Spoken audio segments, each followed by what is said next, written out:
For a long time, Russia has had one of the most liberal internet regulation frameworks in the world.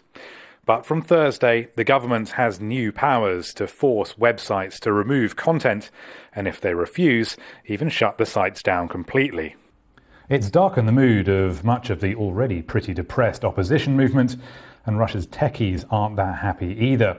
Freedom of information will be limited, they say, and the laws could be abused to crack down on political dissent. This is Yandex, a Russian search engine like Google. The programmers and developers here will be watching to see how the law is applied. If you have criminals, just take criminals, not the information about them, just them. Everything depends upon how the law is done and how it is enforced. It can be done in a reasonable way, it can be done in an unreasonable way.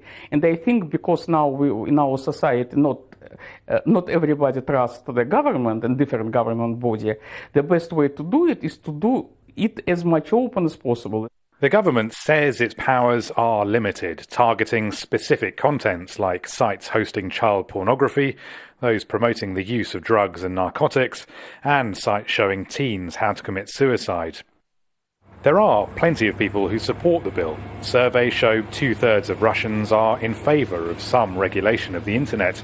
Even a few key opposition politicians think the bill's critics are exaggerating the dangers. Of course, we have to watch cybercrime, we have to observe child pornography, we have to fight something against extremism, terrorist materials. It's natural for any state to be concerned with that.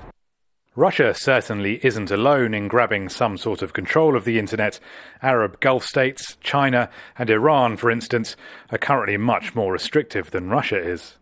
Ilya Ponomaryv's concern is that the government won't stop here. He says much tougher and more comprehensive internet regulation is on the horizon. Russians have enjoyed a golden age of internet freedom, but it's another civil liberty the government seems prepared to shut down. Rory, Challands, Al Jazeera, Moscow.